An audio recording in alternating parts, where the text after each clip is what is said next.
শুনছো, আমি প্রেগনেন্ট। কথাটা বলার সাথে সাথে একটা শক্তপোক্ত হাতের চড় বসে গেল রাহার গালে।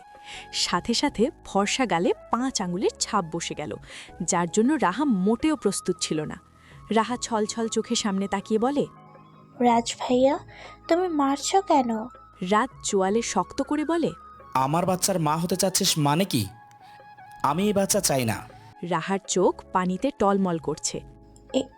এই বাচ্চাটা চাও না মানে? এই বাচ্চাটা আমার আর তোমার ভালোবাসার অংশ। ওকে চাও না কেন? আর আর তুমি রেগে যাচ্ছ কেন? তুমি তো খুশি হওয়ার কথা। রাজ শক্ত গলায় বলে, দেখ, এত কিছুর হিসাব নিকাশ আমার কাছে চাইবি না।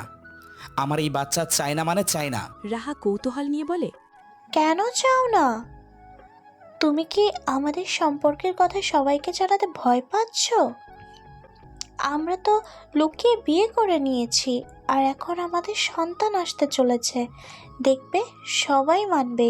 রাজ রাহার কথায় আরও রেগে বলে, শোন, তোকে লুকিয়ে বিয়ে করেছিলাম বলে যে এখন সবাইকে জানাতে হবে, এটা ভুলে যা। আমি জানানোর প্রয়োজন মনে করছি না। রাহা কেঁদে কেঁদে বলে, তুমি কি বলছো এগুলো? প্রয়োজন মনে করছো না মানে? তুমি তো তুমি তো আমায় ভালোবাসতে, তাই বিয়ে করেছিলে। এখন কেন প্রয়োজন মনে করছো না? রাজ গভীর গলায় বলে, তোর থেকে প্রতিশোধ নেওয়ার জন্য লুকিয়ে বিয়ে করেছিলাম। রাহা কান্না থামিয়ে বলে, প্রতিশোধ? কিসের প্রতিশোধ? রাজ রাহার কাছে এসে বাঁকা হেসে বলে, মনে পড়ে তোর? ভাই আমার বোনের সাথে ভালোবাসার নাটক করেছিল। আমার বোন বাড়ির সবাইকে বলেছিল সেদিন, সবাই সেটা বিশ্বাসও করেছিল। এরপর তোর ভাই কি করলো? সবার সামনে অস্বীকার করলো।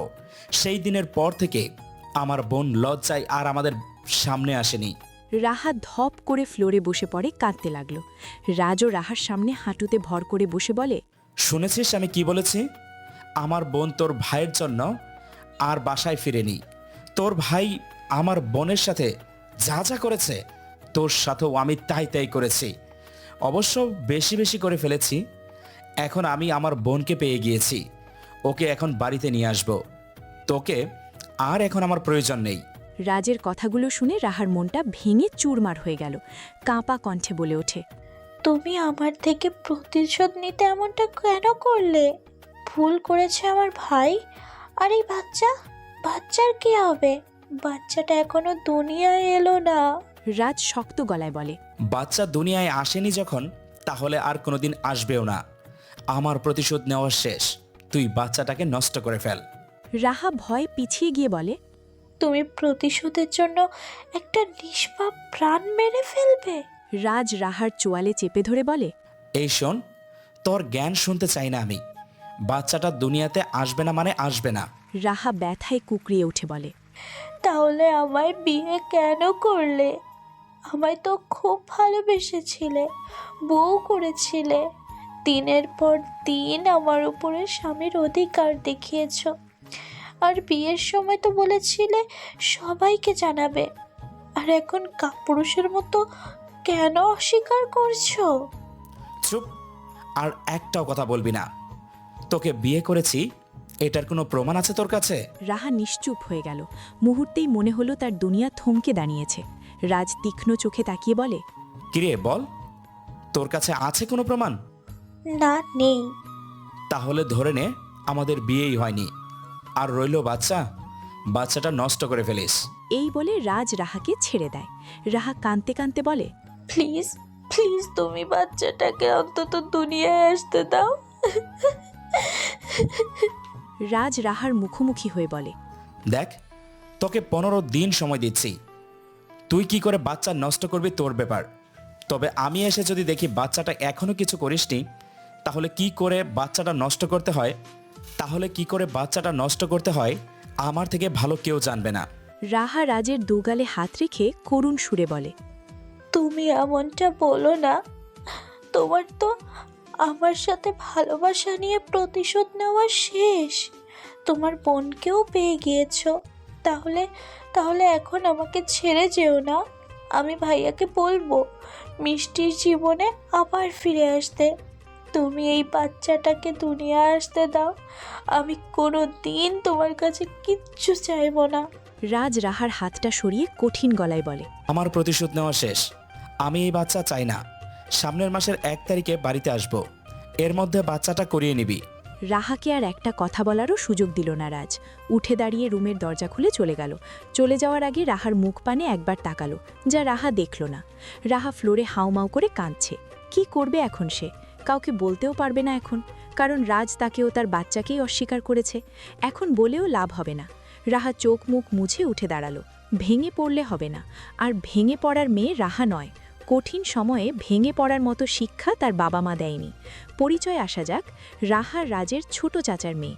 রাজের বাবার নাম শাহরিয়ার রাশেদ চৌধুরী, মায়ের নাম সাইমা চৌধুরী। তাদের এক ছেলে এক মেয়ে। ছেলের নাম শাহরিয়ার চৌধুরী রাজ, আর মেয়ের নাম নিশিতা চৌধুরী মিষ্টি।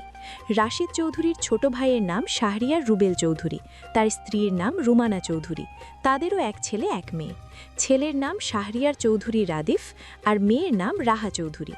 সবার চোখের মনি রাহা। এই নিয়ে কয়েকদিন চলে গেল। রাহা ভেবে পাচ্ছে না কি করবে। একদিকে রাজের অস্বীকার করা, আরেকদিকে ভালোবাসার অংশ আসতে চলেছে। এই নিয়ে ভাবতে ভাবতে রাহা এই কয়েকদিনে ঘর থেকেই বেরোয়নি। সেই দিন বিকেলেই রাহা বন্ধুদের বাড়িতে যাওয়ার কথা বলে বাড়িতে থেকে বের হলো। রাহার হাত পা কাঁপছে। কি করবে ভেবে পাচ্ছে না। এই বাচ্চাটা একা একা কি করে মানুষ করবে? রাহা একটা রিকশা নিয়ে হসপিটালের উদ্দেশ্য চলে গেল। বাড়িতে গাড়ি ছিল কিন্তু নিয়ে আসেনি। হঠাৎ রাহার মনে হলো একটা কালো গাড়ি তাকে ফলো করছে। রাহা মনের ভুল ভেবে তেমন একটা আমলে নিল না। রাহা হসপিটালের সামনে নেমে রিকশার ভাড়া মিটিয়ে দিল। হসপিটালে ঢুকতেও রাহার পা দুটো কাঁপছে। চোখ দিয়ে তো জল পড়ছেই। রাহা যেই হসপিটালের ভিতরে ঢুকবে, ঠিক তখন একটা অপরিচিত ছেলে এসে ডাক দেয়। রাহা পেছন ফিরে তাকায়। আপু, আপনার নাম রাহা? হ্যাঁ, আমার নাম রাহা। আপু, আমার বোন অসুস্থ তো, ওই যে গাড়িতে বসে আছে। আপনাকে দেখা মাত্রই আমাকে বলল আপনি নাকি তার বান্ধবী, আর আপনাকে ডেকে নিয়ে আসতে বলল। একটু আমার বোনের সাথে দেখা করবেন? চলুন। সেই ছেলেটার সাথে একটা গাড়ির কাছে গেল। গাড়িটা সম্পূর্ণ কালো। বাহিরে থেকে ভিতরের কাউকেই স্পষ্ট বোঝা গেল না। ছেলেটা বলে, আপু, আমার বোন ভিতরে আছে, গাড়ির দরজাটা খুলে কথা বলুন। রাহা গাড়ির দরজা খুলতেই ভিতরে থেকে আরেকটা ছেলে হ্যাঁচকা টান দিয়ে রাহাকে ভিতরে নিয়ে বসায়। আপনারা কারা, আর আমাকে ধরেছেন কেন? আর এখানে না বললেন আমার কোন বান্ধবী ডাকছে? আপনারা কি করতে চাইছেন বলুন তো? আমি কিন্তু চিৎকার করে লোক ডাকবো। একটা ছেলে রাহার মুখের সামনে একটা কাগজ এনে বলে, আপু, সব বলছি, আগে দেখুন তো এই ঠিকানাটা কোথায়। রাহা কাগজটা সামনে নিতেই সাথে সাথে সেন্সলেস হয়ে যায়। ঘণ্টাখানেক পরে রাহার জ্ঞান ফিরল। চোখ খুলে নিজের অবস্থান বোঝার চেষ্টা করল। পরক্ষণেই বুঝে গেল সে তার নিজের রুমে বিছানায় শুয়ে আছে। রাহা সাথে সাথে শোয়া থেকে উঠে বসল। তার মাথায় ঢুকছে না কি করে এখানে এলো। এমন সময় তার বাবার রুবেল চৌধুরী রুমে ঢুকলেন। রাহা তার বাবার দিকে তাকিয়ে বলে, বাবা, আমি এখানে কি করে এলাম? আমি তো বাইরে গিয়েছিলাম। রুবেল চৌধুরী বলেন, তুমি নাকি তোমার বান্ধবীর সাথে ঘুরতে গিয়ে অজ্ঞান হয়ে গিয়েছিলে, আর তোমার বান্ধবীর ভাই তোমাকে দিয়ে গিয়েছে। রাহা কপাল কুঁচকালো। সব তার কাছে গোলমাল লাগছে। এই বান্ধবীর ভাই কোথায় থেকে এলো, আর তাকে কেনই বা তখন সেন্সলেস করে দিয়েছিল? রুবেল চৌধুরী বলেন, আম্মু, বাইরে ডক্টর এসেছে, তোমাকে চেক আপ করতে চায়। রাহা খানিকটা ঘাবড়ে যায়। এখন যদি ডাক্তার আসে তাহলে ডাক্তার ধরে ফেলবে সে প্রেগনেন্ট, আর বাড়ির সবাইও জেনে যাবে। এটা কিছুতেই হতে দেওয়া যাবে না। রাহা তার বাবাকে বলে, বাবা, তুমি ডাক্তারকে চলে যেতে বলো, আমি ঠিক আছি, আমার কিচ্ছু হয়নি। আর রাস্তায় রিক্সা দিয়ে যাওয়ার সময় মাথাটা চক্কর দিয়েছিল। রুবেল চৌধুরী রাহার সামনে বসে বলেন। তবুও চেক আপ করে রাখা ভালো। রাহা বলে, বাবা, আমি চেক আপ করবো না, আমার কিচ্ছু হয়নি। এখন একটু ঘুমাতে পারলে শরীরটা আবার ঠিক হয়ে যাবে। আর তুমি চলে যেতে বলো, না হলে আম্মুকে চেক আপ করতে বলো। রুবেল চৌধুরী মেয়ের কথার সাথে কিছুতেই পেরে উঠলেন না। চলে গেলেন ডাক্তারের কাছে। রুবেল চৌধুরী চলে যেতেই রাহা বিছানার থেকে নেমে দরজা বন্ধ করে দিল। এরপরে সামনেই দেখল তার ব্যাগটা। সব কিছু ঠিকঠাক আছে কিনা দেখতে ব্যাগটা হাতে নিয়ে বিছানায় বসল। ব্যাগে টাকা পয়সা সব ঠিকই আছে, এমনকি ফোনও আছে। চোর হলে তো এগুলো নিয়ে যেত, রেখে যেত না। রাহার ব্যাগ থেকে সব বিছানায় নামালো, সাথে একটা চিরকুট পেল। সাথে সাথে চিরকুটটা খুলে দেখল কিছু লেখা আছে। এইটুকুই লেখা আছে চিরকুটে। রাহা বেশ অবাক হল। সে মা হতে চলেছে এইটা তো কেউ জানে না। তাহলে এই চিরকুটে যে লেখা, তাহলে কে লিখল এই চিরকুটটা? রাহা চিরকুটটা নিয়ে দুকড়ে কেঁদে ওঠে। অচেনা একজন বলছে এই বাচ্চা রাখতে, আর তার নিজের ভালোবাসার মানুষ, তার স্বামী বলছে বাচ্চাটা নষ্ট করে ফেলতে। রাহা কি করবে বুঝে উঠতে পারছে না, দোটানায় পড়ে গিয়েছে। রাতের খাবার খাওয়ার জন্য রুমানা চৌধুরী এলেন রাহার রুমে। রাহা তার মায়ের সাথে চলে গেল নিচে। খাবার টেবিলে এসে বসল রাহা। রাশেদ চৌধুরী রাহার দিকে তাকিয়ে বলেন, রাহা আম্মু, তোমার শরীর এখন কেমন লাগছে? নিচে আসতে গেলে কেন? খাবারটা উপরেই পাঠিয়ে দিত। রাহা বলল, না বড় আপু, এখন ভালোই লাগছে, তাই নিচে এসেছি। আর আমাকে নিয়ে এত চিন্তা করো না তো বড় আপু। রাশেদ চৌধুরী নরম গলায় বলেন, তোমায় নিয়ে চিন্তা করব না তো কাকে নিয়ে করব? এখন তুমি আমাদের চোখের মণি। তোমার কিছু হলে আমাদের কারোরই চোখে ঘুম থাকে না। আর মিষ্টি তো চলে গেল আমাদের ছেড়ে গ্রামের বাড়িতে। মেয়েটা কোনো যোগাযোগ করে না আমাদের সাথে। রাহা মাথা নত করে রইল। পাশে থেকে রুমানা চৌধুরী বলেন, ভাই, সব হয়েছে আমার ছেলের জন্য। রাশেদ চৌধুরী বলেন, তোমার ছেলে আর আমার মেয়ে দুজনের ভুলের জন্যই ওরা বাড়ি ছাড়া। ভুল বোঝাবুঝি করে দুজনে দুই প্রান্তে। অনেক তো মিল করার চেষ্টা করেছিলাম, কিন্তু কেউ রাজি না। মিষ্টি বাড়ির সবাইকে যেদিন ভালোবাসার কথা জানিয়েছিল সেদিন রাদিফ তা অস্বীকার করে। রাদিফ তার কিছুদিন পরেই জাপানে চলে যায়। মূলত রাদিফ জাপানে থেকেই পড়াশুনো করত, এখন বিজনেস করে, সেখানেই এখন রয়েছে। আর মিষ্টি তার ফুফুর সাথে গ্রামে থাকে। রাশেদ চৌধুরী আর রুবেল চৌধুরী গিয়েছিলাম মিষ্টিকে ফিরিয়ে আনতে, কিন্তু মিষ্টি আসেনি। সায়মা চৌধুরী রাহার মাথায় হাত বুলিয়ে দিয়ে বলেন, খেয়ে রুমে গিয়ে রেস্ট নে, তাহলেই দেখবি ভালো লাগবে। মিষ্টি আর রাদীপের যখন ভালো লাগবে তখন আসবে। রাহা খাবার খেয়ে সাথে সাথে নিজের রুমে চলে এলো। রুমে এসে দরজা লাগিয়ে দিয়ে সাথে সাথে ওয়াশরুমে চলে গেল। এতক্ষণ খুব কষ্টে বমিটা আটকে রেখেছিল। রাহা চোখ মুখ ধুয়ে রুমে এসে বিছানায় বসল। ফোনটা হাতে নিয়ে দেখল রাদিফ কল দিয়েছে। রাদিফ সেই ঝামেলার পরে বাড়ির কারোর সাথে তেমন কথা বলে না, শুধু রাহার সাথেই যোগাযোগ রেখেছে। রাহাও ভেবে রেখেছিল তার ভাইকে কল দিয়ে বাচ্চার কথাটা জানাবে। রাহা কল দিল রাদিফকে।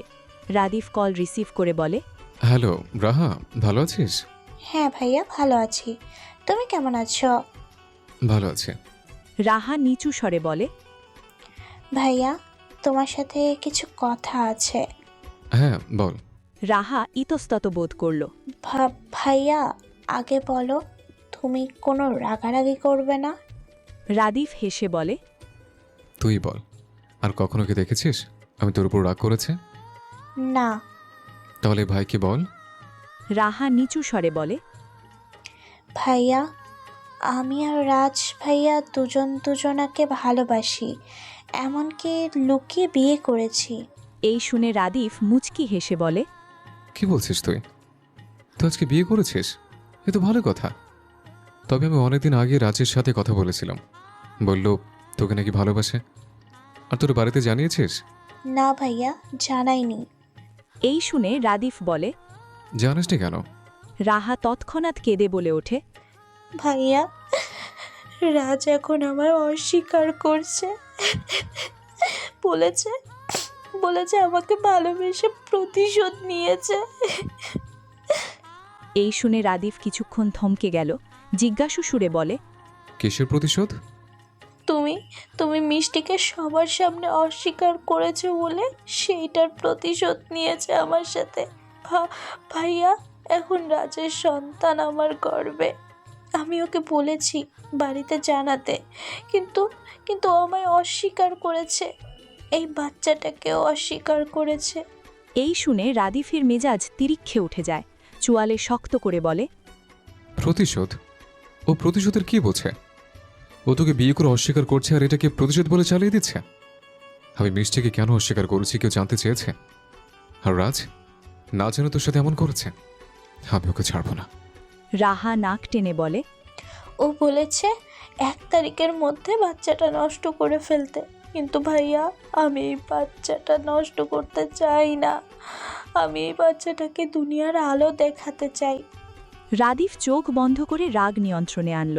বোনের সাথে কোনো রাগারাগি করতে চায় না, তাই ঠান্ডা গলায় বলে, তুই কাঁদিস না, কাঁদা বন্ধ কর। আমি যা বলছি শোন। ও যখন প্রতিশোধ নেওয়ার জন্য এত দূর পর্যন্ত গিয়েছে, এখন বাচ্চাটাকে অস্বীকার করছে, তুই বাচ্চাটা নষ্ট করিস না, এতে পাপ হবে। রাহা অস্থির কণ্ঠে বলে, কিন্তু ভাইয়া আমি একাই বাচ্চাটাকে মানুষ করব কি করে? রাজ এখন আমায় অস্বীকার করেছে। আমি এখন বাবা, বড় আব্বু কাউকে বলতে পারছি না। আর আর এই বাচ্চার দুনিয়ায় এসে ওর বাবাকে চাইলে কি বলবো? রাদিফ কিছুটা নরম হয়ে শুধালো, বাচ্চা এসে তার বাবাকে চাইলে কি বলবি? বাচ্চা এসে তার বাবাকে চাইলে কি বলবি এটা পরে দেখবি। আগে বাচ্চাটাকে নিয়ে তোকে ভালোভাবে বাঁচতে হবে। তুই আমার বোন না? আমার বোন তো স্ট্রং। আমার বোন হেরে যাওয়ার মেয়ে নয়। এরপরে রাহা আজকের ঘটনাটাও রাদিফকে বলল। সব শুনে রাদিফ শক্ত গলায় বলে, তুই একদম বাড়ির বাইরে যাবি না। আর শোন বোন আমার, কাঁদিস না তুই। আমি আসবো, রাজের মুখোমুখি হব, হয় মরব না হয় মারব। রাহা কিছুটা ঘাবড়ে যায়। রাদিফ ফিরে এলে রাজের সাথে তার ঝামেলা হবেই।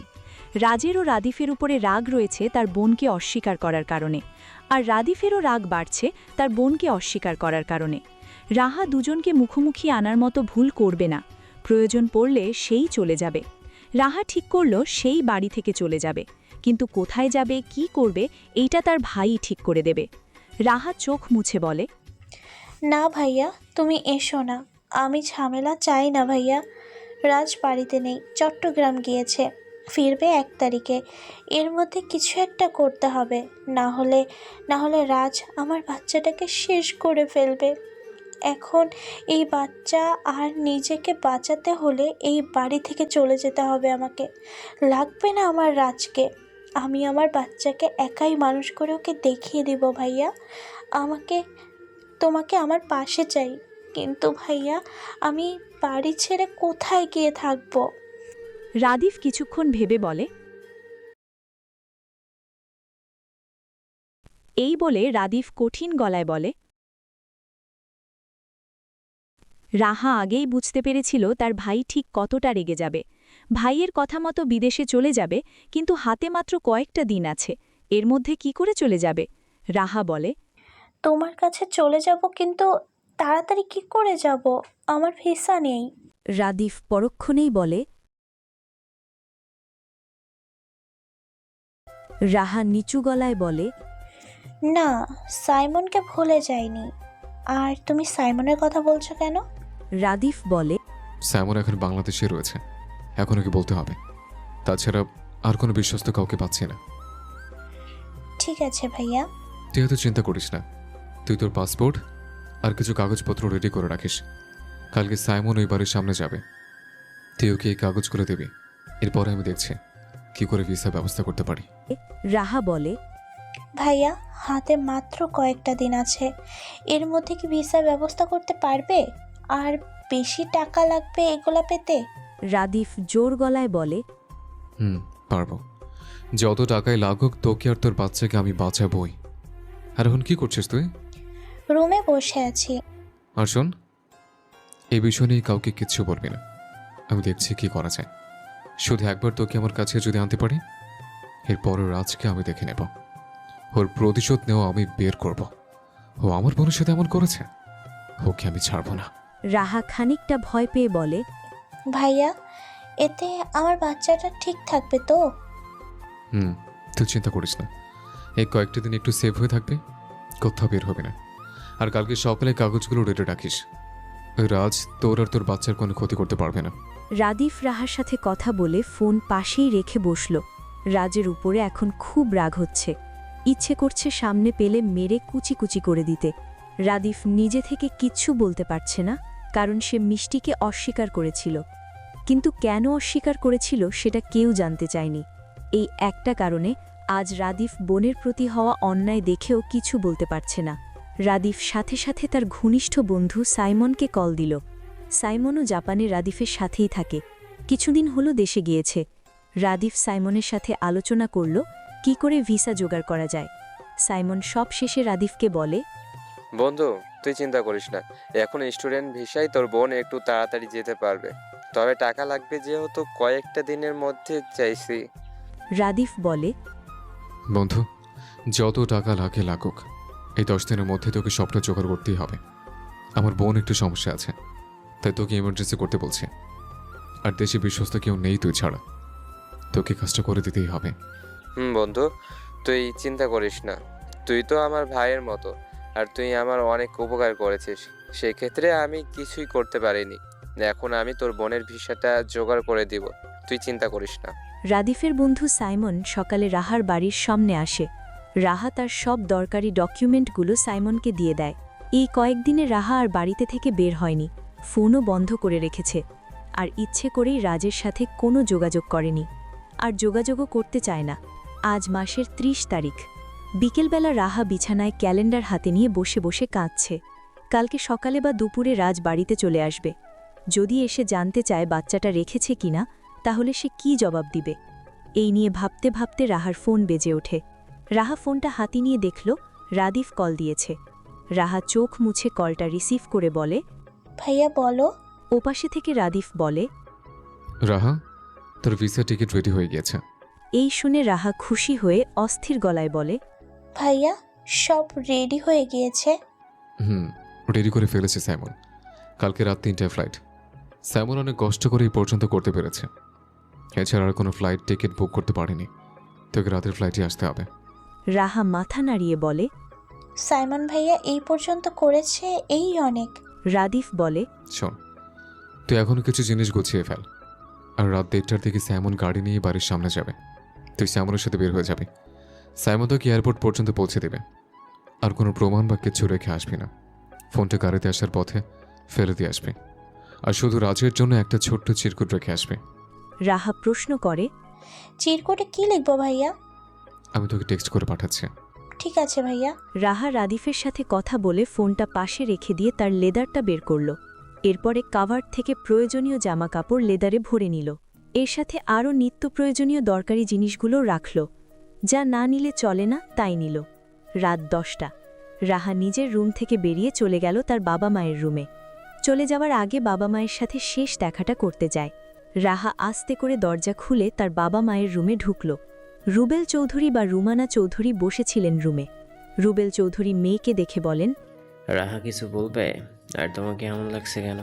রাহার এখন তার বাবাকে ধরে চিৎকার করে কাঁদতে ইচ্ছে করছে, বলতে ইচ্ছে করছে সব। রাহা ধীর পায়ে এগিয়ে গিয়ে তার বাবা মায়ের মাঝখানে বসল। কোনো কথা বলছে না, শুধু দুজনের দিকে তাকিয়ে আছে। কিছুক্ষণ পরে রাহা তার বাবাকে জড়িয়ে ধরে বলে, আপু। কি হয়েছে বলো, শরীর খারাপ লাগছে? না আপু, আমার শরীর ঠিকই আছে। তাহলে এমন করে জড়িয়ে ধরলে যে? আপু, ঘুম আসছিল না, মনে হচ্ছিল একবার তোমার সাথে আর আম্মুর সাথে কথা বলতে পারলে খুব ভালো লাগবে। রুমানা চৌধুরী রাহার মাথায় হাত রেখে বলেন, তোর কি হয়েছে রে? তোকে কয়েকটা দিন ধরে কেমন একটা স্বাভাবিক লাগছে না। কোনো কিছু নিয়ে চিন্তা করছিস নাকি? রাহা হসার চেষ্টা করে বলে, না আম্মু।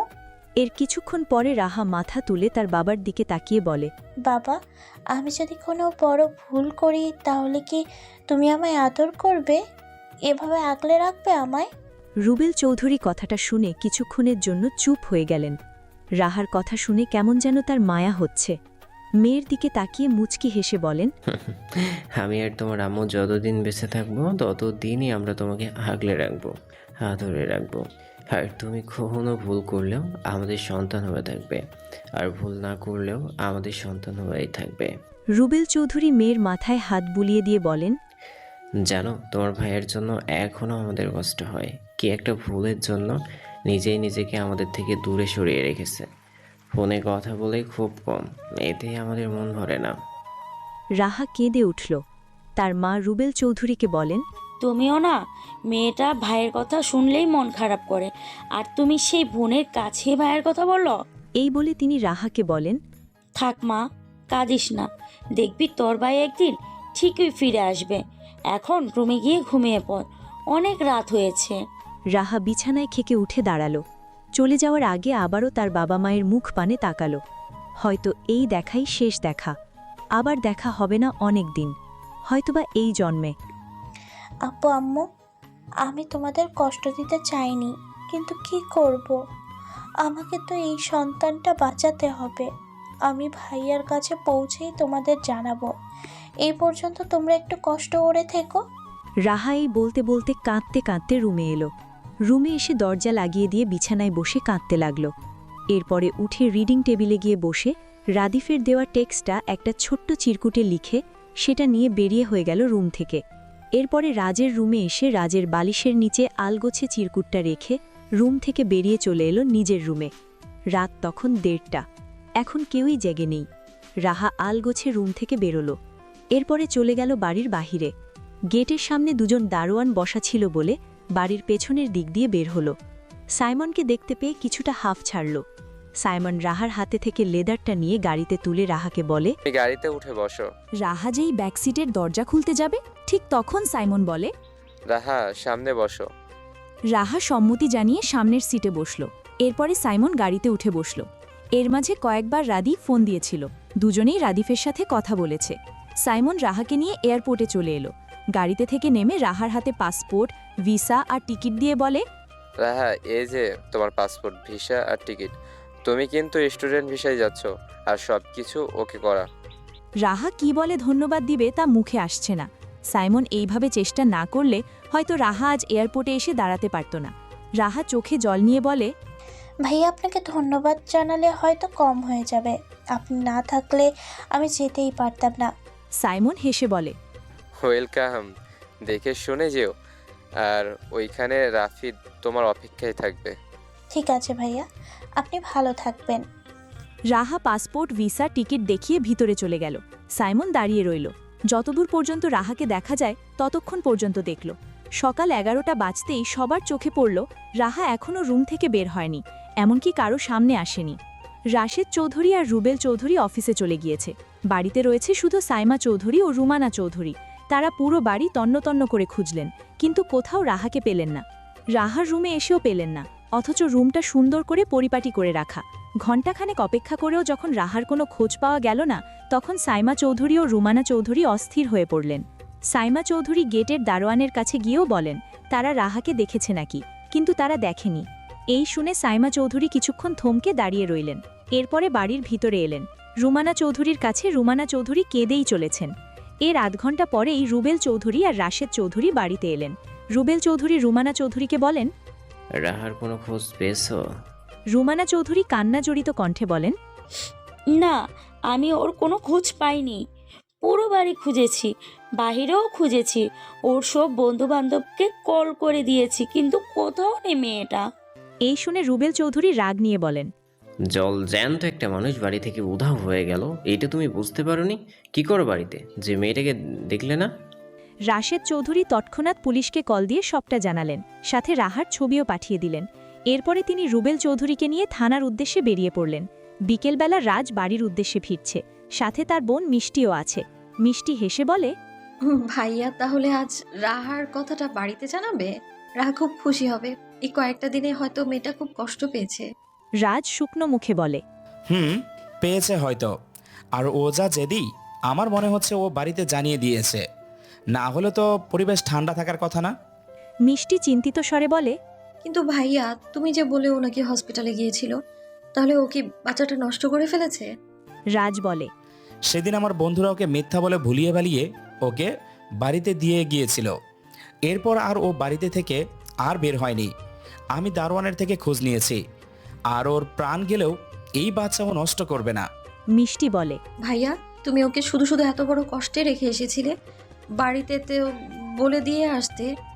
রাজ হালকা হেসে বলে, ওকে বোঝাতে চেয়েছি ওর ভাই কি ভুলটা করেছে তোর সাথে, আর এইটা হয়তো রাফিদ জেনে গিয়েছে। এখন বুঝবে নিজের বোনের সাথে এমনটা হওয়ার যন্ত্রণা কতখানি। তবে আজকে বাড়িতে গিয়ে সবাইকে সবটা জানিয়ে দেব। রাহা দেখবি অনেক খুশি হয়েছে, আর বাড়ির সবাইও খুশি না হয়ে পারবে না। রাজ মিষ্টিকে নিয়ে বাড়িতে ঢুকল। বাড়ির ভিতরে ঢুকতেই বুঝল বাড়িটা কেমন থম মেরে আছে। রাজ এগিয়ে যেতেই সাইমা চৌধুরী অস্থির কণ্ঠে বলেন, রাজ, তোকে কতবার আমরা কল করেছি, তুই কল ধরিসনি কেন? রাজ স্বাভাবিকভাবে বলে, আম্মু, ফোনটা সকাল থেকে চার্জ করতে পারিনি, তাই বন্ধ হয়ে আছে। এই বলে রাজ সাথে সাথে হাই তুলে রাহাকে ডাকে। রাহা, এই রাহা, কই তুই? নিচে আয়। রাহা, দেখ আমি ফিরে এসেছি। রাহা। পাশে থেকে রুমানা চৌধুরী দুকরে কেঁদে বলে ওঠেন, রাহাকে আর ডাকলেও আসবে না। রাজ কপালে ভাঁজ ফেলে এগিয়ে গেল তার ছোট আম্মুর দিকে। ছোট আম্মু, কি বলছো? রাহা ডাকলেও শুনবে না? ও কোথায় গিয়েছে? রুমানা চৌধুরী ভাঙা গলায় বলেন, রাহাকে সকাল থেকে খুঁজে পাওয়া যাচ্ছে না। এখন সন্ধ্যা হয়ে আসছে। মেয়েটা কোথায় গিয়েছে কিছুই বলে যায়নি। রাজের মাথায় আকাশ ভেঙে পড়ল। হাতে ছিল রাহার জন্য শাড়ি, গহনা আরও কত কি, সেগুলো রাজের হাত থেকে পড়ে গেল। মিষ্টি এসে রাজের পাশে দাঁড়িয়ে রুমানা চৌধুরীকে বলে, ছোটাবু পুলিশকে জানাওনি? রুমানা চৌধুরী বলেন, জানিয়েছি, কিন্তু তারা কোনো খবর দিতে পারেনি এখনো। রাদিফের বাবা আর তোর বাবা খুঁজতে বেরিয়েছে, এখনো ফিরেনি। রুমানা চৌধুরীর কথা শেষ হওয়ার সাথে সাথে রাশেদ চৌধুরী আর রুবেল চৌধুরী বাড়িতে ঢুকলেন। সাইমা চৌধুরী এগিয়ে গিয়ে বলেন, রাহা কোথায়? ওকে পাওনি? রুবেল চৌধুরী মুখটা শুকনো করে সোফায় গিয়ে বসলেন। একই সাথে রাশেদ চৌধুরীও গিয়ে বসলেন। তারা দুজনেই মিষ্টিকে দেখে অবাক হলেন বইকি, কিন্তু কিছু বললেন না। রুবেল চৌধুরী কান্না জড়িত কণ্ঠে বলেন, আমি আমার মেয়েটাকে কোথাও পেলাম না, পুলিশও কোনো খবর দিতে পারছে না। কি করবো এখন আমি? আমার মেয়েটা কোথায় আছে, কি খেয়েছে না খেয়েছে কিছুই জানতে পারছি না। মিষ্টি রুবেল চৌধুরীর দিকে এগিয়ে গিয়ে বলে, ছোট আব্বু, আমার মনে হচ্ছে রাহা ইচ্ছে করে চলে গিয়েছে। মিষ্টির কথা শেষ হতেই রাজ ধপ করে ফ্লোরে বসে পড়ল। সবার দৃষ্টি রাজের ওপরে গেল। রাশেদ চৌধুরী ছেলের কাছে গিয়ে বসলেন। রাজ তার বাবাকে জড়িয়ে ধরে হাউমাউ করে কাঁদতে কাঁদতে বলে, বাবা, ও ইচ্ছে করেই চলে গিয়েছে। আমি বেশ বুঝতে পেরেছি বাবা, ও আমার জন্য চলে গিয়েছে, আমার ওই ভুলের জন্য বাবা। সবাই উঠে এগিয়ে এসে রাজকে ঘিরে বসল।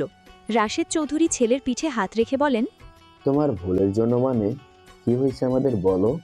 রাজ কেঁদে কেঁদে বলে, বাবা, রাহা রাহা আমায় ভালোবাসে, আমিও ওকে ভালোবাসি। আর আমি তোমাদের কাউকে না জানিয়ে ওকে বিয়ে করেছিলাম। বাবা, ওর গর্ভে আমার সন্তান আছে। আমি এটা জানার পরে ওর সাথে একটু ঝামেলা করে বলেছিলাম, তোর ভাই যখন আমার বোনকে অস্বীকার করেছে, আমিও তোকে অস্বীকার করলাম। আমি ওকে এই বলে বাড়িতে থেকে চলে গিয়েছিলাম, আর এসে দেখি ও আমাদের সবাইকে রেখে চলে গিয়েছে। বাবা, ওকে আমার কাছে এনে দাও, আমি ওকে ছাড়া থাকতে পারবো না বাবা। রাজের কথা শুনে সবাই অবাকের শেষ প্রান্তে চলে গেল। সবাই রাজের আহাজারিতে কাঁদতে লাগল। রাশেদ চৌধুরী আর সাইমা চৌধুরীও কাঁদতে লাগল। তাদের বংশের অংশ সাথে নিয়ে রাহা বাড়িতে থেকে চলে গিয়েছে। আর রাজ পাগলের ন্যায় করতে করতে সাইমা চৌধুরীকে ধরে বলে, আম্মু, ও আম্মু, আমার রাহা আমার জন্য চলে গিয়েছে। আমি এখন ওকে কোথায় খুঁজবো? আমি ওকে ছাড়া থাকতে পারবো না, আমি ওকে খুঁজতে যাব। সাইমা চৌধুরী রাজের কপালে মুখে হাত রেখে বলেন, বাবা একটু শান্ত হ, ও চলে আসবে। আর তুই ওকে বিয়ে করেছিস আমাদের বলিসনি কেন? আমরা তো মেয়েটাকে কম ভালোবাসতাম না, এমনকি ওকে মেনেও নিতাম। তোর বাবাও তো বলেছিল রাহাকে তোর বউ বানাবে, আমিও রাজি ছিলাম। আর ওর সাথে কোনো ঝামেলা করতে গেলি কেন বলতো? মেয়েটার গর্ভে আমাদের বংশের আলো ছিল। ও এখন কোথায় আছে আর কোথায় খুঁজবো? রাজ তৎক্ষণাৎ উঠে দাঁড়ালো। সাথে সাথে সবাই উঠে দাঁড়ালো। রাজ নিজের ব্লেজার খুলে ফ্লোরে ছুঁড়ে মেরে অস্থির কণ্ঠে বলে, আম্মু, আমি রাহাকে খুঁজতে গেলাম, আমি ওকে না নিয়ে ফিরবো না, আমি ওকে না নিয়ে ফিরবো না। এই বলে রাজ বেরিয়ে গেল। পেছন পেছন রাশেদ চৌধুরী আর রুবেল চৌধুরী চলে গেলেন। কিন্তু তারা দুজনে যেতে যেতে রাজ নিজের গাড়ি স্টার্ট দিয়ে বাড়ির গেট পেরিয়ে গিয়েছে। রুবেল চৌধুরী আরেকটা গাড়ির কাছে যেতে নিলে রাশেদ চৌধুরী বাধা দিয়ে বলেন, রুবেল, রাজকে ওর মতো ছেড়ে দে, তুই ভেতরে চল, এখন তোর একটু রেস্ট নেওয়া প্রয়োজন, চল। রুবেল চৌধুরীর অনীহা থাকলেও রাশেদ চৌধুরীর সাথে ভিতরে চলে গেলেন। রাশেদ চৌধুরী রুবেল চৌধুরীকে ড্রয়িং রুমের সোফা এনে বসিয়ে মিষ্টিকে বলেন, মিষ্টি, যা তো পানি নিয়ে আয়। মিষ্টি দৌড়ে গিয়ে পানি নিয়ে এসে রুবেল চৌধুরীর সামনে ধরে। রুবেল চৌধুরী মিষ্টির হাত থেকে পানির গ্লাসটা নিয়ে খানি পানি খেয়ে নিলেন। এরপরে মিষ্টির হাতে খালি গ্লাসটা দিলেন। মিষ্টি গ্লাসটা রেখে আবারও তার ছোট আব্বুর পাশে এসে দাঁড়ালো। রুবেল চৌধুরী মিষ্টির দিকে তাকিয়ে বলেন, মিষ্টিমা, আমার পাশে বসো। মিষ্টি রুবেল চৌধুরীর পাশে বসল।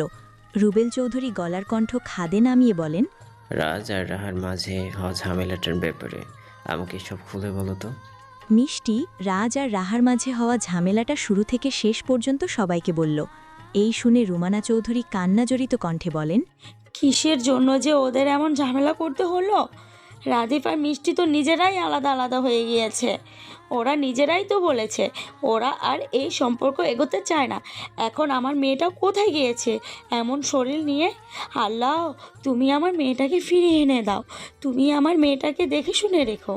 রুবেল চৌধুরী সোফায় গায়ে এলিয়ে দিয়ে বলেন, কালকে রাতে রাহা কেন যে ওই কথাগুলো বলেছিল, এখন আমি সব বুঝতে পারছি। কেন ওর বাড়ি থেকে চলে যেতে হবে? আমি কি মরে গিয়েছিলাম? ও আমাকে জানাতো। এখন এই শরীর নিয়ে কোথায় বা যাব? বয়সই বা কত হয়েছে যে নিজেই সার্ভাইভ করবে? রাশেদ চৌধুরী পেছনে থেকে রুবেলের কাঁধে হাত রেখে বলেন, তুই চিন্তা করিস না, দেখিস রাহা ফিরে আসবে। আর ও একা একা কোথায় গিয়ে থাকবে? চলে আসবে। রাত 10টা। রাজ নিজের মতো ড্রাইভ করে যাচ্ছে, কপালে দৃঢ় চিন্তার ভাঁজ। আশেপাশে কত জায়গায় তাকিয়ে দেখছে, কিন্তু কোথাও রাহার দেখা মিলছে না।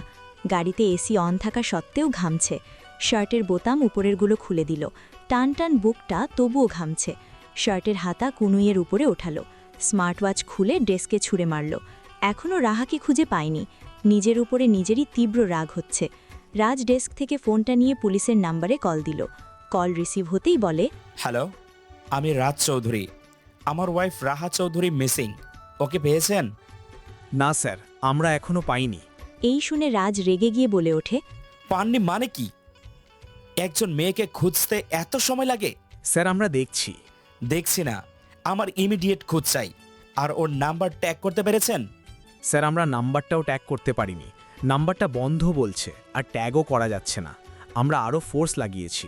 রাজ তপ্ত শ্বাস ফেলে বলে, ঠিক আছে, আমার ওয়াইফের কোনো খোঁজ পেলে ইমার্জেন্সি আমাকে জানাবেন। Okay sir. রাজ কল কেটে দিয়ে ফোন ডেস্কে ছুঁড়ে মারল। একসময় কেঁদে উঠল। কিছুক্ষণ পরে গাড়িটাও থামায়।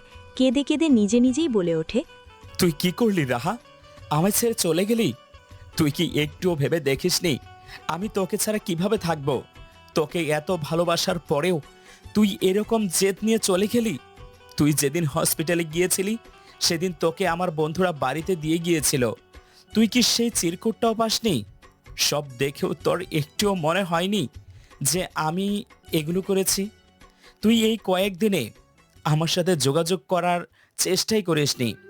তোকে বিয়ে করলাম, নিজের করে রাখলাম, আর তুই সেদিনের কথাগুলো শুনেই আমার থেকে দূরে চলে যাওয়ার সিদ্ধান্ত নিলি। আমাকে বলার সময়ও দিলি না। আমি এখন তোকে কোথায় খুঁজবো? রাহা এয়ারপোর্টে থেকে বেরিয়ে এক্ষণে দাঁড়িয়ে রইল। রাদিফ রাহাকে দেখা মাত্রই দৌড়ে এগিয়ে এলো রাহার কাছে। রাহার চোখে পানি জলজল করে উঠল। মুহূর্তেই ভাইকে জড়িয়ে ধরে কেঁদে দিল। কাঁদছিস কেন? তোর ভাইয়ের কাছে চলে এসছিস না? কোনো ভয় নেই। রাদিফ রাহার হাত থেকে লেদার নিয়ে বলে, চল, অনেক চিন্তায় ছিলাম। তুই যে একা একা এই পর্যন্ত এসছিস, কোনো বিপদ হয়নি, আলহামদুলিল্লাহ। রাদিফ এক হাতে লেদার নিয়ে আরেক হাতে রাহাকে নিয়ে চলল পার্কিং জোনে। সেখানে আসতেই রাদিফের একটা বাঙালি বন্ধু নাম সিফাত বলে ওঠে, বন্ধু এসেছিস? আর এটা তোর বোন? এটা আমার বোন রাহা। সিফাত রাহার দিকে তাকিয়ে বলে, তোর বোন মানেই তো আমারও বোন। রাহা, ভালো আছো? রাহা হালকা হেসে বলে, হ্যাঁ ভালো আছি, আপনি ভালো আছেন? হ্যাঁ ভালো আছি। তিনজনেই গাড়িতে উঠে বসল। রাদিফ গাড়ি ড্রাইভ করতে লাগলো। তার পাশে সিফাত বসেছে, আর রাহা ব্যাক সিটে বসেছে। এর মাঝে তিনজনের মাঝেই টুকটাক কথা হয়েছে। রাদিফ নিজের ম্যানশনে আসার আগে সিফাতকে তার বাসার সামনে নামিয়ে দিয়ে এসেছে। রাদিফ একটা বাসার সামনে গাড়ি পার্ক করে। এরপরে রাহা আর রাদিফ দুজনেই নেমে যায়। রাহা ভাইয়ের সাথে বাড়ির ভিতরে ঢুকল। বাড়িটা ডুপ্লেক্স। ঢুকতেই ড্রয়িং রুম, অনেক স্পেস। একপাশে স্টাডি রুম, সাথে বুক সেলফ, আরেক পাশে সোফা, আর মাঝ বরাবর সিঁড়ি। সিঁড়ির পাশেই ডাইনিং স্পেস, এর পাশে কিচেন। সবকিছু আধুনিক জিনিস আর আধুনিক স্টাইলে সেট আপ করা।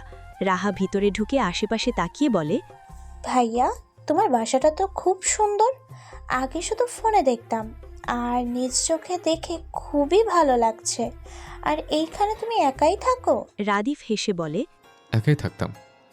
2 বছর ধরে আমার সাথে স্যামনও থাকে। আরও একটা কাজে দেশে গিয়েছে, কিছুদিন পরেই চলে আসবে। ও। রাদিফ রাহাকে নিয়ে উপরে চলে আসে। বেডরুমগুলো উপরেই, সব মিলিয়ে উপরে 4টা বেডরুম, 3টা নিজেরা ব্যবহার করার জন্য আর একটা গেস্ট রুম হিসেবে রাখা হয়েছে। আর নিচে শুধু একটা বেডরুম, যেখানে বেশিরভাগ মেয়েরই থাকে। রাদিফ রাহাকে একটা রুমে এনে বলে, এই রুমে তুই থাকবি, আর সবকিছু তোর নিজের। সারা বাড়িতে তুই নিজের মতো করেই থাকবি, মনে যা আসে তাই করবি। আর যদি কখনো মন খারাপ দেখি তাহলে কিন্তু মার খাবি। রাহার কান্না পাচ্ছে কাছে থেকে ভাইয়ের কথা শুনে। তার ভাই অভিভাবকের মতো করে বোঝাচ্ছে তাকে। রাদিফ রাহাকে চুপচাপ থাকতে দেখে হালকা মাথায় টোকা দিয়ে বলে, কি ভাবছিস? যা এবার ফ্রেশ হয়ে আয়, আমি মেয়েটকে বলে খাবার রেডি করতে বলছি, তুই তাড়াতাড়ি চলে আয় নিচে। আর রাহা বলে, ঠিক আছে ভাইয়া। রাদিফ চলে যায় নিচে। কিচেনের সামনে গিয়ে একজন মহিলা মেইডকে বলে খাবার রেডি করতে। মেইডটি খাবার রেডি করে ডাইনিং টেবিলে রাখতে শুরু করে। রাদিফ আর সাইমন যখন ছিল তখন নিজেরাই নিজেদের কাজগুলো করত। রাদিফ এখন একা বলে আর রাহা এসেছে বলে মেইড হায়ার করেছে। মিনিট 20 পরে রাহা নিচে নেমে আসে। রাদিফ রাহাকে নিয়ে ডাইনিং টেবিলে বসে। খাওয়া শেষ করে রাদিফ রাহাকে বলে রেস্ট নিতে, শুয়ে পড়তে। রাহাও কথা বাড়ায় না, চলে যায় নিজের রুমে। সারাদিন বিমানে জার্নি করার ফলে শরীরটাও ক্লান্ত লাগছে। রাজ বাড়িতে ফিরতেই দেখল ড্রয়িং রুমে তার মা বসে আছে। রাজ এগিয়ে যেতেই সাইমা চৌধুরী উঠে এগিয়ে এসে বলেন, পেয়েছিস রাহাকে?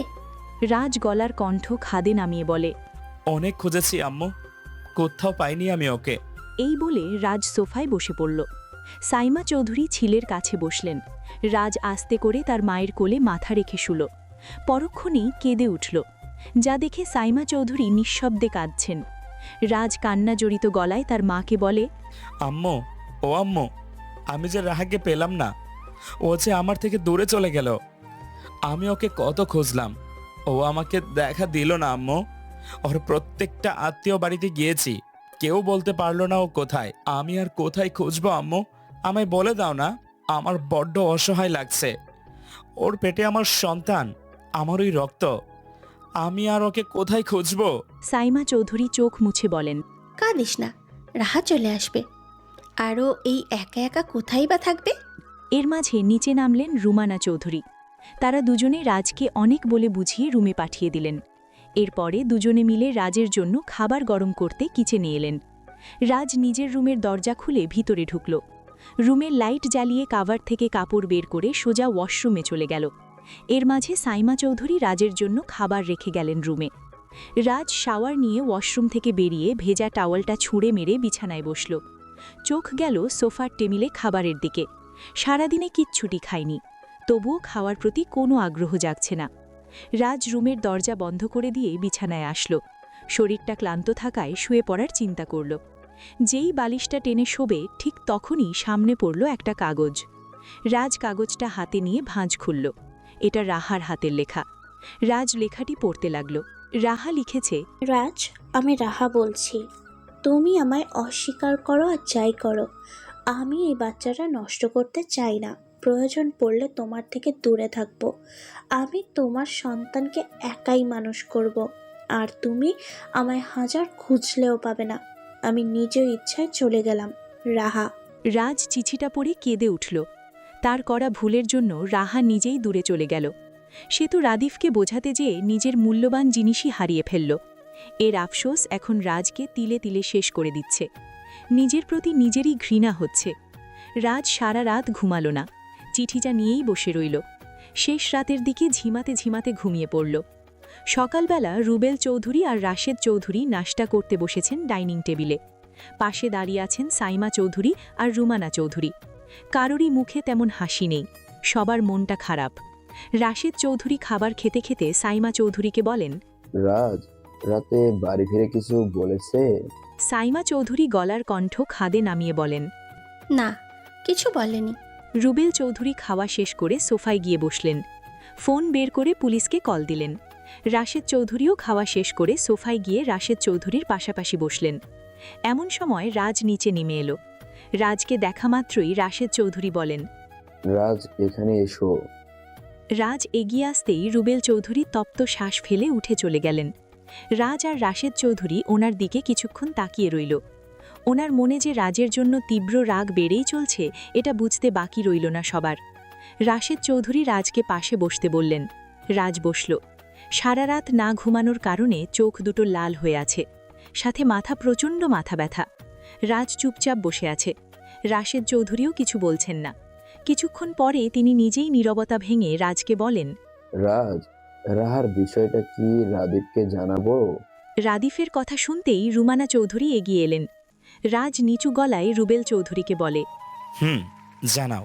রুমানা চৌধুরী ভয়ার্ত গলায় রুবেল চৌধুরীকে বলে ওঠেন, ভাই, রাদীপকে জানালে পরিবেশ আদৌ কি ঠান্ডা থাকবে? যদি শুনে রাজ ওর জন্যই রাহার সাথে এমন করেছে, তাহলে রাফি আমাকে কাউকে ছাড় দিবে না। রাশেদ চৌধুরী বলেন, এই বলে ওকে জানাবো না?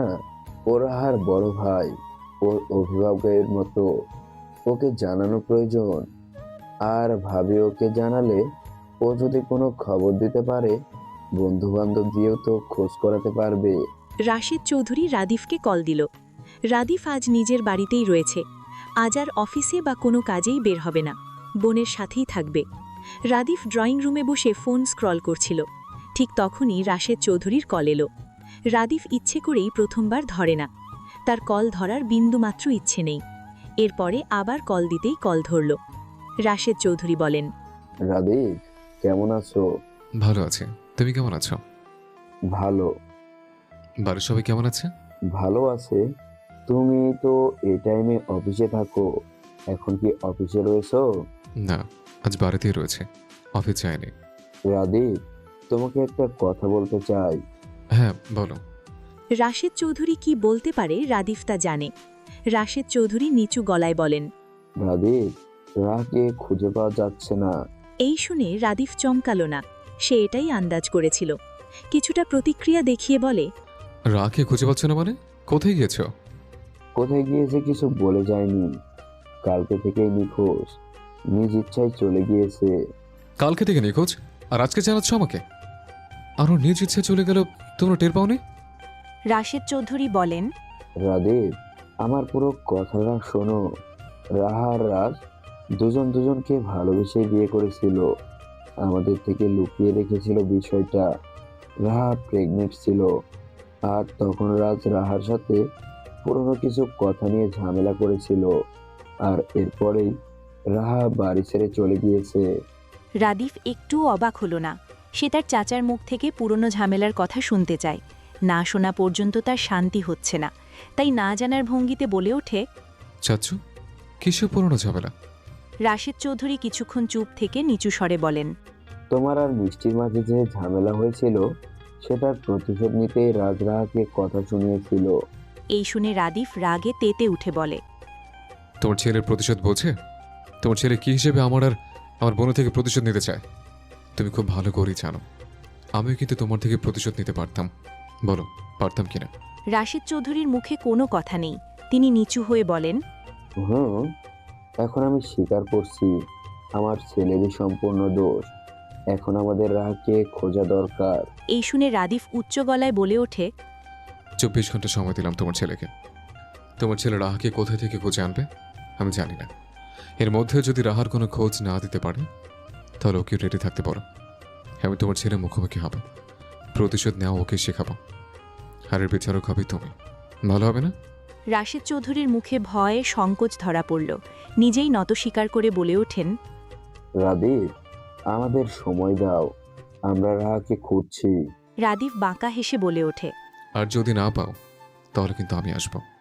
রাশেদ চৌধুরী অসম্মতি নিয়ে বলে ওঠেন, না রাদীপ, আমরা চেষ্টা চালিয়ে যাব, রাহাকে খুঁজবো।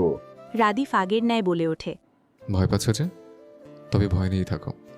আর যদি রাহাকে না পাও তাহলে আমি ফিরবো, আমার ফিরতেই হবে। এখন তোমার ছেলের জন্য আমার বোন নিখোঁজ, এখন তো আমি চুপচাপ থাকবো না। এখন আমার দোষ হচ্ছে যে আমি মিষ্টিকে অস্বীকার করেছি বলে রাজু আমার বোনকে অস্বীকার করেছে। তুমি তো জানো আমি নিজে থেকে মিষ্টিকে অস্বীকার করিনি, তাহলে আমি কেন আমার বোনের বিষয়টা নিয়ে চুপচাপ থাকবো? ওকে যদি না পাও তাহলে আমি ফিরবো। আর তুমি আমার সাথে কেমন চাল চেলেছিলে আমার তো সবটা সবাইকে জানাতে হবে। রাশেদ চৌধুরী কথা বলার ভাষা হারিয়ে ফেললেন। রাদিফের কথাগুলো শুনে মনে মনে ভয় পেয়ে গেলেন। তিনি গলার কণ্ঠ খাদে নামিয়ে বলে ওঠেন, রাদীপ, আমরা রাহাকে খুঁজে পাবোই, তুমি চিন্তা করো না, আর রাহাকে পেলে জানাবো। রাদিফ তাচ্ছিল্যের হাসি দিয়ে বলে ওঠে, জানিও আমি অপেক্ষায় থাকবো। তোমার ছেলের আর তোমার কাছে সময় কিন্তু 24 ঘন্টা। রাশেদ চৌধুরী বলেন, রাদীপ, এর আগেই ওকে খুঁজে পাবো ইনশাল্লাহ। রাদিফ আর কিছু বলার আগ্রহ দেখালো না। শেষ কথা হিসেবে শক্ত গলায় বলে ওঠে, খোঁজো, আর না পেলে আমি কি করবো তা তোমার ভালো করেই জানা আছে। রাদিফ এই বলে কল কেটে দিয়ে ফোনটা টেবিলে রাখল। পেছনে দাঁড়িয়ে আছে রাহা। আমার পাশে এসে বস। রাহা ভাইয়ের পাশে এসে বসল। অনেকটা কৌতূহল নিয়ে রাদিফকে বলে ওঠে, ভাইয়া, তোমার সাথে কি বড় আব্বুর কোনো পুরনো ঝামেলা আছে? রাদিফ ঠান্ডা গলায় বলে ওঠে, তুই বুঝিস না আমি কেন বড় আব্বুকে চাচা বলে ডাকি? ওনার প্রতি আমার আগের মতো কোনো রেসপেক্ট নেই বা কোনো কথা বলার আগ্রহ নেই, আর না কোনোদিন হবে। রাহা প্রশ্ন করে, কেন ভাইয়া, কি হয়েছিল যার জন্য তুমি বড় আব্বুকে দেখতে পারো না? রাদিফ রাহার মাথায় হাত রেখে হেসে বলে ওঠে, সব জানতে পারবি, শুধু একটু অপেক্ষা কর। রাহার মনে প্রশ্ন থাকা সত্ত্বেও কোনো প্রশ্ন করল না। তার ভাইকে সে বিশ্বাস করে। একটু যখন অপেক্ষা করতে বলেছে তাহলে অপেক্ষাই করবে। রাদিফ মেইডকে হাই তুলে ডাক দিল। মেইড সাথে সাথে তাদের সামনে এসে বলে, জি স্যার, বলুন। রাদিফ রাহাকে দেখিয়ে বলে, ও সকাল থেকে কিচ্ছু খায়নি, ওর খাবার রেডি কর। Okay sir. মেয়েটি সাথে সাথে চলে গেল। রাদিফ রাহাকে খাবার টেবিলে গিয়ে বসতে বলে। রাহা বাধ্য মেয়ের মতো গিয়ে বসে পড়ল। এদিকে রাশেদ চৌধুরী রাদিফের সাথে কথা বলা শেষ করতেই রাজ বলে ওঠে, বাবা, রাফিদ কি বলল? রাশেদ চৌধুরী রাদিফের সাথে হওয়া কথাগুলো কিছুই রাজকে বললেন না। তিনি অস্থির ভঙ্গিতে উঠে দাঁড়িয়ে রাজকে বলে ওঠেন, রাজ, আমাদের রাকে খুঁজতে যেতে হবে। রুমানা চৌধুরী রাশেদ চৌধুরীকে বলেন, ভাই, রাদিফ কি রাগারাগি করেছে? রাশেদ চৌধুরী লম্বা শ্বাস ফেলে বলেন, বোনকে না পেলে তো ভাইয়ের রাগ উঠবেই, তবে আমাদের আর দেরি করা উচিত হবে না। রাকে দ্রুত খুঁজে বের করতে হবে। আর রাজ, তুমি আমার সাথে এসো, তোমার সাথে আলাদা করে কিছু কথা বলতে চাই। রাজ তার বাবার দিকে তাকিয়ে কিছুক্ষণ ভাবল। বাবা, কেন এমন কথা ঘুরালো? রাদিফ যা যা বলল রাজ তা পাশে বসে কিছু হলেও শুনেছে। তাহলে তার বাবা সবার সামনে বলছে না কেন, আর আলাদা করেই ডাকছে কেন? এখন তার বাবার কাছেই সব কিছুর উত্তর। এখন তার বাবা সবার সামনে যখন এড়িয়ে যাচ্ছে, তাহলে রাজের এই পুরো জিনিসটা জানতে তার বাবার সাথে আলাদা করেই কথা বলতে হবে। এর একটু পরই রাদিফের ফোনে আবার কল এলো। এবার স্ক্রিনে তাকিয়ে দেখল সাইমনের কল। রাদিফ কল রিসিভ করে বলে, কিরে, কেমন আছিস? বন্ধু, ভালো আছি, তুই কেমন আছিস? ভালো। সাইমন বলে, তুই আজ অফিসে যাসনি? না, যাইনি। আজ রাহার সাথেই থাকবো, কালকে যাবো অফিসে। ও বন্ধু, শোন। হ্যাঁ, বল। বন্ধু, আমি কালকে ফিরে আসি। রাদিফ খুশি হয়ে বলে, কি, কালকে আসছিস? কালকে ফ্লাইট। ঠিক আছে, আর কখন এয়ারপোর্টে এসে নামবি জানাস, আমি তোকে আনতে যাব। বন্ধু, জানাবো। রাদিফ সাইমনের সাথে কথা বলতে বলতে উপরে চলে গেল। রাহা খাবার খাচ্ছে না, মূলত কোনো খাবারই তার গলা দিয়ে নামতে চাইছে না। বারবার বাড়ির সবার কথা মনে পড়ছে। মেয়েটি রাহাকে খাবার না দেখে বলে ওঠে, ম্যাম, খাচ্ছেন না যে? রাহা ভাবনার ঘোর থেকে বেরিয়ে বলে, খাচ্ছি। রাহা খাবার মুখে তুলতে তুলতে মেয়েটকে বলে, আন্টি, আমাকে প্লিজ ম্যাম বলে ডাকবেন না, আমার অস্বস্তি হয়। আমি আপনার থেকে অনেক ছোট, আমাকে রাহা বলে ডাকবেন। মেয়েটি হেসে বলে, ঠিক আছে। সাইমন রাদিফের সাথে কথা বলা শেষ করে খুশি হয়ে বিছানায় শুয়ে পড়ল। সে যে জাপানে ফিরে যাচ্ছে শুধু রাহার জন্য। রাহাকে সে সেদিনের পর থেকে আর ভুলতেই পারছে না। রাহাকে ভালোবেসে ফেলেছে। আগে থেকেই ভালোবাসে, কিন্তু কোনোদিন বলে উঠতে পারেনি, বন্ধুত্ব নষ্ট হওয়ার ভয়। তবে এখন কেন যেন তার ভয় লাগছে না। এখন জাপানে ফিরে গিয়ে তার বন্ধুকে জানাবে, এরপরে যা হবার হবে। রাশেদ চৌধুরী নিজের রুমে পা রাখতে না রাখতেই রাজ এসে হাজির। রুমে ঢুকতে ঢুকতে তার বাবাকে বলে ওঠে, বাবা, তোমার সাথে আমারও কিছু কথা আছে। রাশেদ চৌধুরী দাঁড়ালেন। রাজ তার বাবার সামনে দাঁড়িয়ে বলে ওঠে, বাবা, তুমি কিছু লুকাচ্ছ আমাদের থেকে? রাশেদ চৌধুরী গম্ভীর স্বরে বলেন, কি লুকাবো তোমার থেকে? রাজ তপ্ত শ্বাস ফেলে বলে, বাবা, তুমি রাফিদের সাথে যা যা কথা বললে তা আমার কানেও একটু হলেও এসেছে। রাফিদ রাহাকে না পেলে কি বলতে চায় সবাইকে। আমার মনে হচ্ছে তোমার আর রাফিদের সাথে পুরনো ঝামেলা রয়েছে, যা এখন রাহার নিখোঁজ হওয়ার সাথে সাথে রাফিদ সবাইকে বলতে চায়। রাশেদ চৌধুরীর কপালে ভাঁজ এনে বলেন, রাদীপের সাথে আমার কোনো ঝামেলা হবে। ও রাহার নিখোঁজ হওয়ার কথা শুনে কথাগুলো বলেছে। আরও মিষ্টিকে ছেড়ে যাওয়ার পরে তো আমাদের সাথে ভালো করে কথাই বলে না। রাজ তার বাবার চোখে স্পষ্ট দেখতে পাচ্ছে তার বাবা কিছু লুকাচ্ছে, যা বড় একটা ধাঁধা মনে হচ্ছে রাজের কাছে। রাজ মনে মনে ভাবল, না, এইভাবে বাবার থেকে কোনো কথা জানা যাবে না। আমাকে রাফিদের সাথে যোগাযোগ করতে হবে। কিন্তু রাফিদ কি আমার সাথে কথা বলবে? রাজ কথাগুলো মনে মনে আওড়িয়ে তার বাবাকে বলে ওঠে। বাবা, তুমি আমাকে কি জন্য ডেকেছ? রাশেদ চৌধুরী বলেন, আমাদের এখন থানায় যেতে হবে আর লোক লাগাতে হবে। রাহাকে খুঁজে বের করতেই হবে। আমি রেডি হয়ে গাড়ি বের করছি। যাও। রাজ আর কথা বাড়ায় না, বলে। রাজ রুম থেকে বেরিয়ে যায়। রাশেদ চৌধুরী ধপ করে বিছানায় বসে পড়লেন। বারবার রাদিফের কথাগুলো কানে বাজছে। এর একটু পরেই তিনি বের হয়ে গেলেন রুম থেকে। জাপানে বিকেলের দিকে রাহা নিজের রুমে বসেছিল। এমন সময় মেয়ের এসে নক করল। আসবো রাহা? রাহা উত্তরে বলে, হ্যাঁ আন্টি আসুন। মেয়েটি ভিতরে ঢুকল। হাতে ট্রে, ফল কেটে নিয়ে এসেছেন।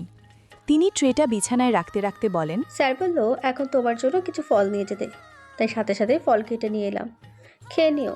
রাহার অনীহা থাকা সত্ত্বেও হাসার চেষ্টা করে বলে ওঠে, ঠিক আছে। মেয়েটি চলে গেল। রাহা ফলের ট্রেটা সামনে নিয়ে একটা একটা করে মুখে দিল। রাজ তার বাবার সাথে থানায় থেকে থেকে দুপুরের পরপরই বাড়িতে ফিরল। রাশেদ চৌধুরী নিজের রুমে চলে গেলেন। রাজ রুমে না গিয়ে ড্রয়িং রুমে সোফায় বসল। সোফায় গায়ে লিয়ে দিয়ে ওপরের দিকে তাকিয়ে রইল। এমন সময় ড্রয়িং রুমে প্রবেশ করলেন রুবেল চৌধুরী। রাজ তাকে দেখা মাত্রই বসা থেকে উঠে দাঁড়াল। তার সামনে এগিয়ে গেল কিছু বলার জন্য, কিন্তু রুবেল চৌধুরী দাঁড়ালেন না। রাজকে উপেক্ষা করে চলে গেলেন বাড়ির সদর দরজার দিকে। রাজ পেছনে থেকে তাকে ডেকে ওঠে, ছোট আব্বু তুমি? রাজের পুরো বাক্য সম্পূর্ণ হওয়ার আগেই পেছনে থেকে রুমানা চৌধুরী রাজকে বলে ওঠেন, রাজ শুনতো। রাজ পেছনে ফিরে তাকিয়ে আবার সামনে ঘুরতেই দেখল রুবেল চৌধুরী চলে গিয়েছে। রুমানা চৌধুরী রাজের দিকে এগিয়ে এসে বলেন, রাজ, তোর ছোট আব্বুর মাথা ঠিক নেই, তোর উপরে খুব রেগে আছে, এখন ওনার সাথে কথা বলা ঠিক হবে না। রাজ রুমানা চৌধুরীর দিকে এগিয়ে আসতে আসতে বলে, ছোট আম্মু, ছোট আব্বু রেগে আছে এটা আমিও জানি, আর এর জন্য আমিই দায়ী। তবে রেগে না থেকে একজোট হয়ে রাহাকে খুঁজতে হবে। এই বলতে বলতে রাজের মাথায় এলো রাদিফের কথা। তৎক্ষণাৎ রুমানা চৌধুরীকে বলে ওঠে, ছোট আম্মু, আমার একটা কথা বলবে? রাফিদ আর আমার বাবার সাথে কি কোনো ঝামেলা বা কথা কাটাকাটি হয়েছিল মিষ্টিকে নিয়ে? আমি তো তখন বাড়িতে ছিলাম না, তুমি তো জানবে। রুমানা চৌধুরী ধীর গলায় বলেন, না, মিষ্টিকে নিয়ে তোর বাবা আর রাদিফের মাঝে কোনো কথা কাটাকাটি করতে তো দেখিনি। এই শুনে যেন রাজের কেমন একটা খটকা লাগছে। সে তার ছোট আম্মুকে সোফায় বসতে বলে। রুমানা চৌধুরী বসলেন। রাজ তার পাশে বসে বলে ওঠে, ছোট আম্মু, রাফিদ যেদিন মিষ্টিকে অস্বীকার করেছিল সবার সামনে, সেদিনের পুরো ঘটনাটা আমায় বলতে পারবে? রুমানা চৌধুরী লম্বা একটা শ্বাস ছেড়ে বলেন, সেদিন আমরা সবাই এখানে বসেছিলাম, মিষ্টি সেদিন দেখতে এসেছিল তোর বাবার বন্ধুর ছেলে। মিষ্টিকে যখন আমরা বললাম ছেলে পছন্দ হয়েছে কিনা, মিষ্টি জানিয়েছিল তার পছন্দ হয়নি, সে কাউকে ভালোবাসে, আর সেটা রাদিফকে। রাদিফ সেদিন বাড়িতে ফেরার সাথে সাথেই তোর বাবার সাথে কথা বলতে গিয়েছিল, আর এরপরেই রাদিফ সবার সামনে এসে বলেছিল আমি মিষ্টিকে ভালোবাসিনি বা ওকে বিয়ে করার কোনো আশাও দেখাইনি। এটুকু বলেই ছিল রে বাবা, আর এই নিয়ে মিষ্টি আর কোনো কথাও বাড়ায়নি। পরের দিনই ওই বাড়ি থেকে চলে গিয়েছিল, আর রাদীপ জাপানে চলে গিয়েছে। আমরা দুজনকেই অনেক জিজ্ঞাসা করেছি যে তোরা যদি ভালোবেসে থাকিস তাহলে বিয়ে দেব, কিন্তু রাদীপও রাজি না আর মিষ্টিও রাজি না। এই শুনে যেন রাজের কাছে বিষয়টা আরও ঘোলাটে লাগছে। তার বাবা রাদিফের সাথে কথা বলার পরেই রাদিফ সবার সামনে অসম্মতি জানিয়েছে। তার বাবাও কেমন মানুষ যে মেয়েকে অস্বীকার করেছে, তাও কেমন ঠান্ডা মেজাজে রয়েছে। সেভাবে তো রাদিফকে বকাঝকা বা তার ছোট আব্বুর সাথে ঝামেলা করার কথা ছিল। তাহলে কি তার বাবাই রাদিফকে মিষ্টির থেকে আলাদা করার পেছনে কিছু করেছে? রাদিফ এই কথাগুলো ভাবতে ভাবতে তার ছোট আম্মুকে বলে, ছোট আম্মু, মিষ্টি কোথায়? মিষ্টি রাহার কিছু বান্ধবীর বাড়িতে গিয়েছে, যদি কোনো খোঁজ জানতে পারে। ওহ, মিষ্টি বাড়িতে এলে আমার রুমে পাঠিয়ে দিও, আমি রুমে গেলাম। ঠিক আছে। রাজ চলে গেল সিঁড়ি দিয়ে উপরে। নিজের রুমে এসে কাভার্ড থেকে জামা কাপড় আর বিছানা থেকে টাওয়েল নিয়ে ওয়াশরুমে ঢুকল। শাওয়ার নিয়ে বের হলো। এক হাতে টাওয়েল দিয়ে চুল মুছতে মুছতে আরেক হাত দিয়ে ফোনটা হাতে নিল। রাদিফকে কল দেওয়ার সিদ্ধান্ত নিল। রাদিফের নাম্বারে যেই কল দিবে এমন সময় মিষ্টি এসে দাঁড়ালো তার রুমের সামনে। ভাই আমায় ডেকেছিলে? রাজ ফোন বিছানায় রেখে মিষ্টিকে বলে, আয়। মিষ্টি রুমের ভিতরে এসে দাঁড়ায়। রাজ মিষ্টিকে বলে, রাহার বান্ধবীর বাড়ি গিয়ে কোনো খোঁজ জানতে পেরেছিস? না ভাইয়া, ওরা কোনো খোঁজ দিতে পারেনি। আর ওরা বলল রাহা নাকি কয়েকদিন ধরে ওদের কারো সাথে কোনো যোগাযোগ করেনি। এই শুনে রাজ বলে, ওহ, এই কথা জানতেই তোকে ডেকেছিলাম। আর কফি বানিয়ে নিয়ে আয় তো আমার জন্য। মিষ্টি মাথা নাড়িয়ে বলে ওঠে। ঠিক আছে। মিষ্টি চলে যেতেই রাজ পুনরায় ফোনটা হাতে নিল। রাদিফের নাম্বারেও কল দিল, তবে রাদিফ কল ধরেনি। রাদিফ নিজের রুমে ফোনটা রেখে নিচে ছিল। এদিকে রাদিফ ফোন না ধরায় খানিকটা রেগে গেল রাজ। বিছানায় ফোনটা ছুঁড়ে মারল। ভাবতে লাগলো রাদিফ হয়তো রাগের মাথায় তার ফোনটা ধরল না। আবার এও ভাবল হয়তো রাদিফ কাজে আছে। এর একটু পরে মিষ্টি এসে কফি দিয়ে গেল। রাহা ড্রয়িং রুমে এসে বসল। রাদিফও সেখানে বসে টিভি ছিল। রাদিফ রাহার চোখ মুখের দিকে তাকিয়ে ঠান্ডা স্বরে বলে,